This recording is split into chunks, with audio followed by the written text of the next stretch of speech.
ദൈവതിരുനാമം മഹത്വപ്പെടുമാറാകട്ടെ. ഇന്നത്തെ ചിന്തയ്ക്ക് ആധാരമായ റോമർക്കെഴുതിയ ലേഖനം 8:18 വായിക്കുന്നു. നമ്മിൽ വെളിപ്പെടുവാനുള്ള തേജസ് വിചാരിച്ചാൽ ഈ കാലത്തിലെ കഷ്ടങ്ങൾ സാരമില്ല എന്ന് ഞാൻ എണ്ണുന്നു. ക്രിസ്തുയേശുവിൽ ഏവർക്കും സ്നേഹവന്ദനം. വീണ്ടും ജനനം പ്രാപിക്കുന്ന ഒരു വ്യക്തി പുത്രത്വ പദവിയിലേക്ക് ഉയർത്തപ്പെടുന്നു. അതായത് ദൈവത്തെ അബ്ബാ പിതാവേ എന്ന് വിളിക്കുവാൻ അവകാശമുള്ളവനായിത്തീരുന്നു.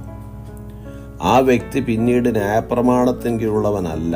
നാം മക്കളെങ്കിലോ അവകാശികളുമാകുന്നു. ദൈവത്തിൻ്റെ അവകാശികളും ക്രിസ്തുവിൻ്റെ കൂട്ടവകാശികളും തന്നെ. നാം അവനോടുകൂടെ തേജസ്കരിക്കപ്പെടേണ്ടതിന് അവനോടുകൂടെ കഷ്ടം അനുഭവിച്ചാൽ അത്രേ എന്ന് തിരുവചനം പറയുന്നു. ദൈവമക്കൾ ഇപ്പോൾ അനുഭവിക്കുന്ന കഷ്ടപ്പാടുകൾ നമ്മിൽ വെളിപ്പെടുവാനുള്ള തേജസ് വിചാരിച്ചാൽ സാരമില്ല എന്ന് പൗലോസ് പറയുന്നു.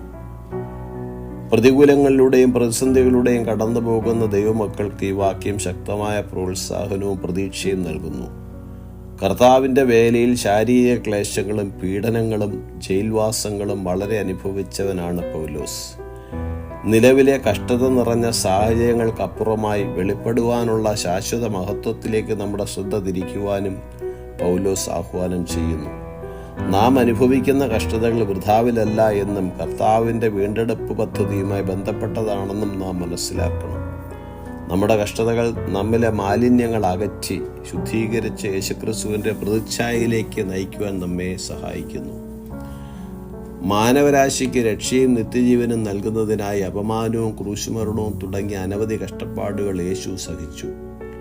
ക്രിസ്തുവിലുള്ളവർക്ക് മാത്രമേ ദൈവരാജ്യത്തിൻ്റെ മഹത്വത്തിൽ പങ്കുചേരുവാൻ കഴിയുകയുള്ളൂ.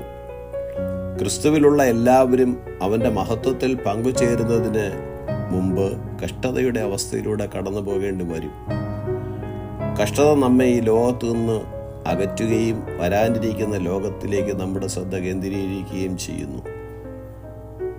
വിശ്വാസിയെ ദൈവം വിശുദ്ധീകരിക്കുന്നതിൻ്റെ ഭാഗമാണ് സഹനം. ഭൂമിയിൽ കഷ്ടപ്പാടുകൾ അനുഭവിക്കുമ്പോൾ നമ്മെ കാത്തിരിക്കുന്ന ഭാവി മഹത്വത്തിൽ ശ്രദ്ധ കേന്ദ്രീകരിക്കേണ്ടതാകുന്നു. ഈ വചനങ്ങളാൽ ദൈവം നമ്മെ ഏവരെയും അനുഗ്രഹിക്കുമാറാകട്ടെ. God bless us all.